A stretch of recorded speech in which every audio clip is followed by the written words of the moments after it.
Welcome to the Freelance Tribe. Here we talk with skilled freelancers about their professional journey. Stay tuned for real-life experiences to learn and actionable steps to take to improve your freelancing career. My name is Yuri. I'm a community builder at Code Control and 9am.works. And my guest is Said Saddouk, the Facilitainer, a prominent facilitator and host of interactive events and engaging workshops who transforms online events into an interactive celebration of learning and engagement. So welcome, Said. Thanks for having me, Yuri. It was Finally, overdue. Finally, right. Here we are. I promised we will have this conversation, and here we are. So let's start with the first question. You are really one of the people who stand out in the crowd. So when I connected with you on LinkedIn, when I saw what you are doing, I was like, oh my God, this person is amazing. And I'm curious, what inspires you to be not like others? Well, I just think I'm a little bit different in a positive way. And I just try to be myself and be authentic most of the time. And having fun is very important for me, and I want to have fun myself. And if I have fun, if I enjoy what I'm doing, I think it's just kind of infectious to others, and they start enjoying with it. It doesn't matter what it is, if it's my content or if it's workshops or events. So it's basically a little bit arrogant to say it first. So I'm the one who has to be entertained by my content and what I create, and then whoever wants to join me and to have fun with me, feel free to join me. And I don't think I try to be different or I try to stand out. But if anybody can do it, what's the point? I mean, if you look, you mentioned LinkedIn. If you look on LinkedIn, there are millions of people who call themselves facilitators, or there are millions of trainers, and there are millions of content creators and so on. And to me, it's just the challenge of creating something or doing something that pushes my limits a little bit,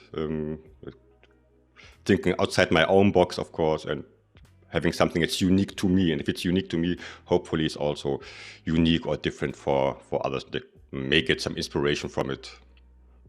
When you create, do you keep in mind what does it mean for others, or you mainly focus on what does it mean for you? Rarely. I rarely think about others. Again, it sounds a little bit arrogant, but it isn't. I create things that sometimes it's just in the middle of the night, 3 a.m. in the morning, and I watched something or read something, or I have some random thought, I watch comedy, and then there is a certain joke, okay, that's funny, I can do something with this. And I create something around it and just share it. It's just me, I share myself having fun and enjoying myself. Sometimes I question myself, okay, what is the value for others? What can they take out of this? What is the actual content of it? Is it just being silly and having fun? But I still try at least to combine the entertaining part, so making it entertaining and people want to read it or watch it, with also having a little bit of information, a little bit of education, a little bit of inspiration, a little bit of behind the scenes, or having a showcase that I don't need. I create things I personally don't need at all. I just create them for fun. But there are people who may see something in it. Okay, I can use this for my daily life if I understand how it works, or I can use this for my workshops or for my events or for whatever I'm doing. So it's up to them. It's more of the giving the inspiration for others, and whatever I'm not the one dictating them what the value of my content is. So, and I think if I would start this way, okay, what's the value, and then create afterwards, it wouldn't work for me. if I may add just one thing, sometimes I start with a joke.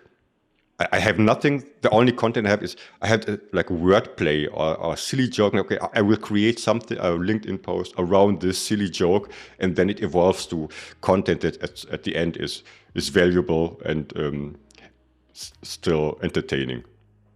Have you seen this TED Talk called "How to Sound Smart in Your TED Talk"? No, I haven't. I only have the book, which is called 100 Ways to Look Smart in Meetings, which is also funny. But no, I haven't yet, but I will watch after our conversation. I will share this link with you. So I will give you no spoilers. I will just share a link with you. And it sounds to me very similar what you are talking about. And I bet you enjoy it. And you created a new word, facilitator. So how did you develop the facilitator idea? Again, this is one of my 3 a.m. thoughts. People may say I'm a facilitator, but I'm not sure about it.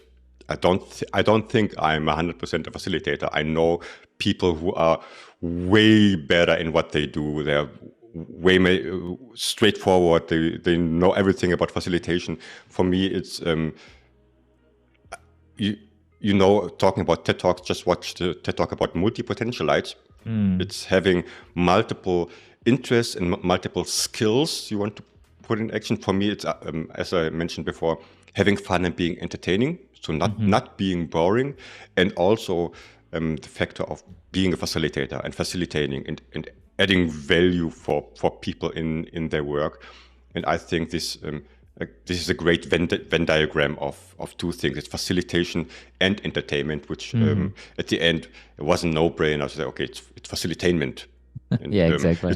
It's not 100% of each of them. It's like, I don't know, maybe it's 75% facilitation and 125% entertainment. But at the end, it makes 100% of me. So I think it's a good fit. And from the feedbacks I get, okay, yeah, it is actually facilitating. Yeah, sounds amazing. Yeah, thank you very much for sharing that. And why 3 a.m.? I'm an owl. I think I'm most creative in the middle of the night. When it's silent outside, when there are no distractions, when people are asleep, and I feel like I'm kind of the only person who is awake, and that's where I need my time to calm down. I do this mostly in the middle of the night. I usually don't go to sleep before 1, 2, or 3 a.m. in the morning, maybe sitting in front of my PC, and then when I recap my day, it's unconscious. And then, okay, all the things I experienced, all the things I heard today, all the notes I wrote down, random words, and I don't know, whatever it is. And then my brain starts connecting things. And that's where I get the most of my ideas or my inspiration. It often needs just a few certain time until I can process what I experienced over the day or the week. And for some reason, before I go to sleep, it's probably the most time for my brain to just get the stuff out of my brain so I can have a great rest and a great sleep. City go to sleep, Said starts creating. I got it. But my 3 a.m. is probably, I don't know, it's like 5 p.m. in the US. So yeah. So let's talk about Europe. Okay, so let's talk about those people who are living within the at least the same time zones with you. And do you have an ideation process? Do you have like something like, okay, right now I'm sitting and I'm creating, or it's just going randomly? I thought I just described my ideation process. It's not a process. It's more of a word cloud. I just start with something. I wish I would have. I envy people who have like all this framework. Okay, I start here, and then it's phase 2 and phase 3 and phase. I don't have phases. Whatever comes into my head, and I start just with a blank canvas, whichever tool it is, or if it's just blank paper, and start to create with one single word or one single idea or one single joke or wordplay and add to it. And sometimes after 15 minutes, I have more than I need, and I need to narrow it down to see, okay, what is the actual content? What did this idea evolve to? But it's creative chaos, I would call it. But it kind of works out for me. When you create, do you ever stop until you finished, or you need to always finish creating your idea? I have so many things in my personal backlog I've never finished. I'm getting better at this. I often nowadays, if you ask me like just a few weeks or a month ago, it would have been different. But I'm at the point where I say, it's good enough, better done than perfect. Because if it's to me, everything I create is a draft, and everything is like a mock-up. Even if you say, "Wow, great," no, this is just maybe the phase one of all my non-existent phases. And I'm never ever satisfied with the outcome. Okay, but I could add something, but I could make it like 101% or 150% or maybe up to 200%. But I have to stop myself somewhere. Okay, this is totally fine. Get it out there. I don't care about typos. Don't care about little things. Nobody will notice. Nobody will care. It's just you. You won't get any bad words or feedback from anybody. It never happened. So just get it out there and then tick it off and try to focus on the next thing, or add something to it in your next creation, or in your next video, or for your next workshop idea. Yeah. Talking about little things. So if you post something, if you share something, and you know there are those little things, do people mostly notice those little things and say to you, or do they ever go unnoticed? They go unnoticed, but I have my sense of humor. I'm self-ironic, so I can joke about myself. And sometimes I comment on my own post and I say, I don't care that nobody noticed that there's a typo on slide 4 or something, just to get it out there, because otherwise it will drive me crazy. But nobody cares, and why should they? I mean, it's if the message is clear, hopefully, and if the content is valuable and as intended, maybe inspiring or sometimes just entertaining on a Friday, it's totally fine. And I don't care either if I watch something and there's a typo, or but it's a wrong image, or this it looks. I don't know. We are all humans, and we have to accept it. So yeah, if I don't tell them, they don't see it. But I'm having fun telling them. You see what you missed is this. There's a little mistake. You know, the funniest thing that those little things are stopping so many people from creating. Yeah. Because like people like, oh my God, everyone will notice. Everyone will think that I'm suck. No, I won't do this ever. And I feel like the best way is exactly to put it out exactly as it is, to receive a feedback and to improve if you want, for sure. Yeah. Starting from thinking about something like for hours, like working 4 hours on something that's like 2-minute video. Sometimes it's 12 seconds. I create this little GIFs that are maximum 12 seconds. And then at the end, nobody cares. I mean, nobody sees it, algorithm and things. And so, why did I put so much effort in it at the end? Not because people don't like it, hopefully, just because nobody saw it for some reason. Yeah. And sometimes it's just 10-minute investment of time into something, and it worked out great because it's more authentic. It's just created out there and not thinking about, it has to be super professional, because it's probably even not the way my brain works, to be super professional. It's more about being authentic and being me and just having fun and not feeling like work. If it feels like work, it's always weird. Feels like work. It's amazing. So in your creation process, you use a lot of tools like Miro, Butter, OBS Studio, Stream Deck, Mentimeter, and some others that we won't be mentioning here. So how do you learn to use them? The most things I learn is in the same way I like to teach them to people. I don't read manuals. I don't watch like tutorials a lot. If there's any tool recommended to me or something new, I just try exploring and tinkering around to see how I can use it. It's not, I never let a tool tell me how I should use it. I mean, you have an idea as a product designer, but I don't care. To me, it's okay. I will figure out a way to use it in my own way for my workflow. And the first things is, okay, how can I use it in a creative way? And even how can I combine tools? So all the tools you mentioned, in a perfect world, or on some days, it's a combination of all 5, 6, 7 tools that I use daily. Okay, I want to create something that's a mix of everything. And nobody thought about this. And that's what also makes things unique to me. And everybody knows how to use, I don't know, Miro or Zoom or other tools. But at the end, it's about how can I use them in a creative way, in a different way. Of course, I also watch when I have questions, I Google them, or I watch YouTube video. Okay, I don't know how to do this. Maybe there is something, but unless I reach the limit, I say, okay, no, I just need this little thing to complete my idea, and I have no idea if it works or not. And then I start Googling, and which is a bad thing because it sucks me into a rabbit hole. And then, oh, there's another tip and trick, and there is something. This is inspiring to add.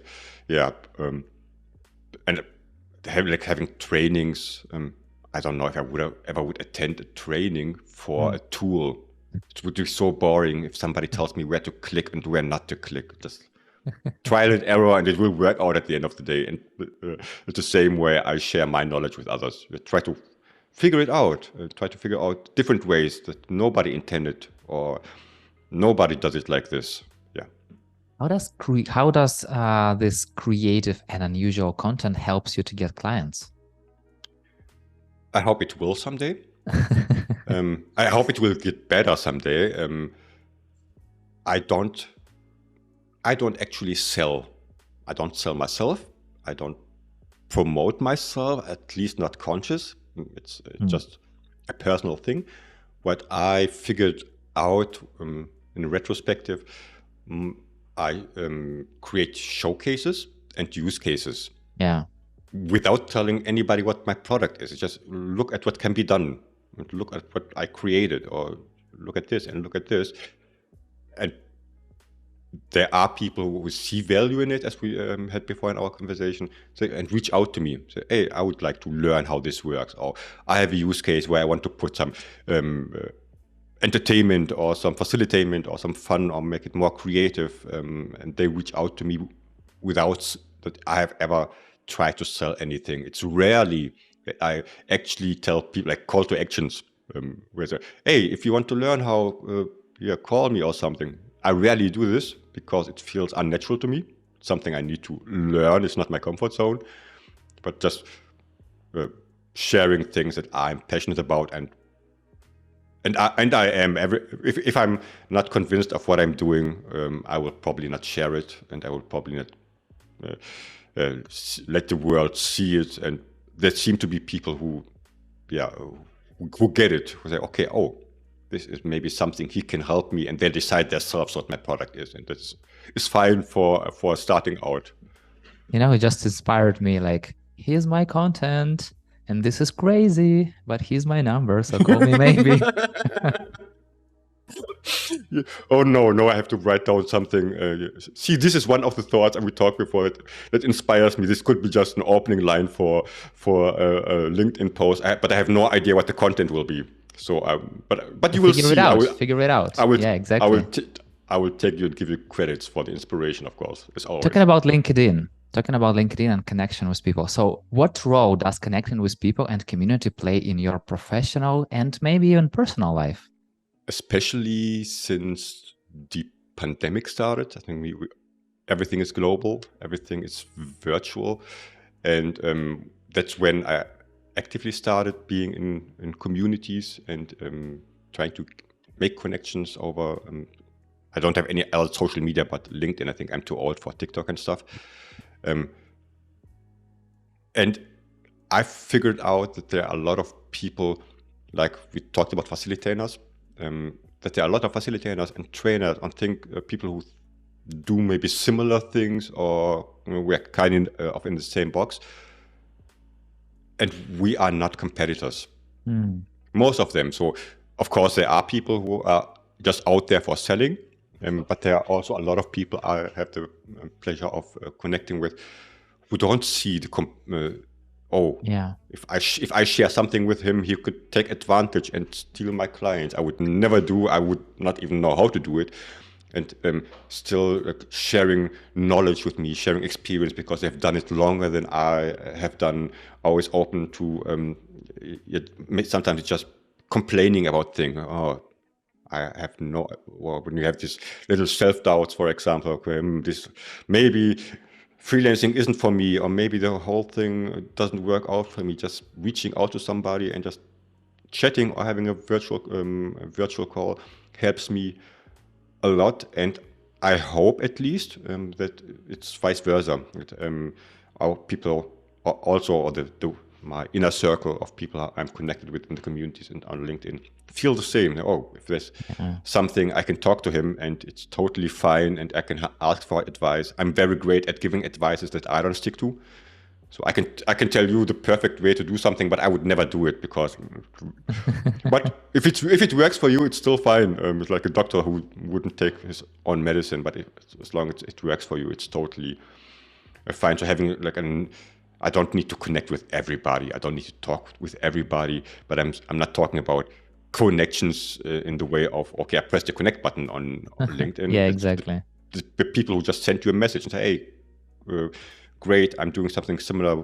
Why don't we just exchange thoughts? Or here is a tip and trick, or here's a source, or here, look at this, or you should connect with so and so. He also does something that maybe you would like, and the other way around.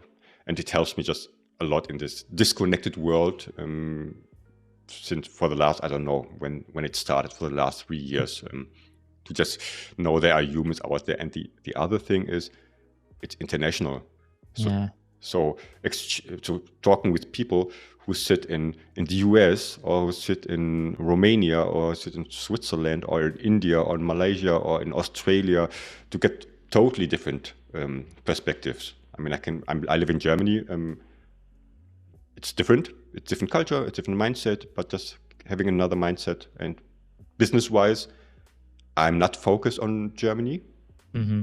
I do not remember the last time I spoke German, like in a virtual call like this. There are so many opportunities if you know the right people who connect you and support you, and know they can get support back from you. It's a beautiful thing to have. Got it. Said, I really wish to have the sky is the limit to our conversation, but time is the limit. So the final question: what is your favorite food? I'm not very picky. But for the last weeks, I cooked Moroccan food, tagine, vegetarian tagine. If you don't know what it is, just Google it. It's very, very tasty. And also, as a Moroccan, it's kind of, a little bit of home. Got it, Said. Thank you so much for sharing your experience. And it's been such a pleasure to hear and learn from you. Thanks a lot, Yuri. It was a pleasure. And thank you so much for listening. If you like the show, hit the like button or 5 stars and share it with your friends. That's it. We're done. See you in the next episode.